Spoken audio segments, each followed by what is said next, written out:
ಕರ್ತವ್ಯ ಆಪ್ಗೆ ತಮ್ಮೆಲ್ಲರಿಗೂ ಮತ್ತೊಮ್ಮೆ ಸ್ವಾಗತ.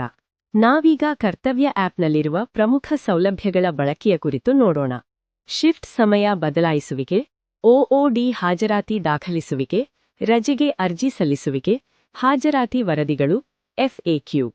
ಮೊದಲಿಗೆ ಶಿಫ್ಟ್ ಸಮಯವನ್ನು ಹೇಗೆ ಬದಲಾಯಿಸುವುದು ಎಂದು ನೋಡೋಣ. ಒಂದು ವೇಳೆ ನಿಮ್ಮ ಶಿಫ್ಟ್ ಬದಲಾದಲ್ಲಿ ಇಲ್ಲಿರುವ ಎಡಿಟ್ ಆಪ್ಷನ್ ಮೇಲೆ ಕ್ಲಿಕ್ ಮಾಡಿ ಶಿಫ್ಟ್ ಸಮಯವನ್ನು ಬದಲಾಯಿಸಬಹುದು. ಆದರೆ ಇದನ್ನು ದಿನಕ್ಕೆ ಒಂದು ಬಾರಿ ಮಾತ್ರ ಮಾಡಲು ಅವಕಾಶವಿದೆ. ನೀವು ಫೀಲ್ಡ್ ವರ್ಕ್ನಲ್ಲಿದ್ದಾಗ ಹಾಜರಾತಿಯನ್ನು ಹೇಗೆ ದಾಖಲಿಸಬೇಕು ಎಂದು ನೋಡೋಣ. ಇಲ್ಲಿರುವ ಒಒಡಿ ಆಯ್ಕೆ ಮೇಲೆ ಕ್ಲಿಕ್ ಮಾಡಿ ಸೆಷನ್ ಅನ್ನು ಆಯ್ಕೆ ಮಾಡಿಕೊಂಡು ನಂತರ ಸಬ್ಮಿಟ್ ಮಾಡಬೇಕು.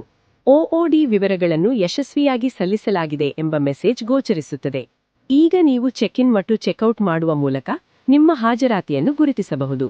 ಇಲ್ಲಿ ತಿಂಗಳು ಮತ್ತು ವರ್ಷವನ್ನು ಆಯ್ಕೆ ಮಾಡಿ ನಿಮ್ಮ ಒಒಡಿ ಹಾಜರಾತಿಯ ವಿವರಗಳನ್ನು ಕಾಣಬಹುದು.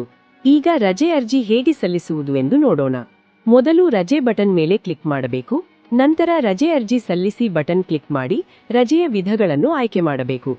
ನೀವು ರಜೆ ತೆಗೆದುಕೊಳ್ಳಲು ಬಯಸುವ ದಿನಾಂಕಗಳನ್ನು ನಮೂದಿಸಿ ಇಲ್ಲಿ ರಜೆಗೆ ಕಾರಣವನ್ನು ಟೈಪ್ ಮಾಡಿ ಸಬ್ಮಿಟ್ ಮಾಡಬೇಕು. ಇಲ್ಲಿ ತಿಂಗಳು ಮತ್ತು ವರ್ಷವನ್ನು ಆಯ್ಕೆ ಮಾಡಿ ನಿಮ್ಮ ರಜೆಗಳ ಕುರಿತ ವಿವರಗಳನ್ನು ಕಾಣಬಹುದು. ನಿಮ್ಮ ದೈನಂದಿನ ಹಾಜರಾತಿ ದಾಖಲಾತಿಯನ್ನು ವರದಿಗಳು ಎಂಬ ಬಟನ್ ಮೇಲೆ ಕ್ಲಿಕ್ ಮಾಡುವ ಮೂಲಕ ಪಡೆಯಬಹುದು. ಕೊನೆಯದಾಗಿ ತಮಗೆ ಯಾವುದೇ ಹೆಚ್ಚಿನ ಪ್ರಶ್ನೆಗಳಿದ್ದಲ್ಲಿ ಎಫ್ಎಕ್ಯೂ ಮೇಲೆ ಕ್ಲಿಕ್ ಮಾಡಿ ಉತ್ತರಗಳನ್ನು ಪಡೆದುಕೊಳ್ಳಬಹುದು. ಹೆಚ್ಚಿನ ಮಾಹಿತಿಗಾಗಿ ನಿಮ್ಮ ಇಲಾಖೆಯ ಸಹಾಯವಾಣಿಯನ್ನು ಸಂಪರ್ಕಿಸಬಹುದು. ಧನ್ಯವಾದಗಳು.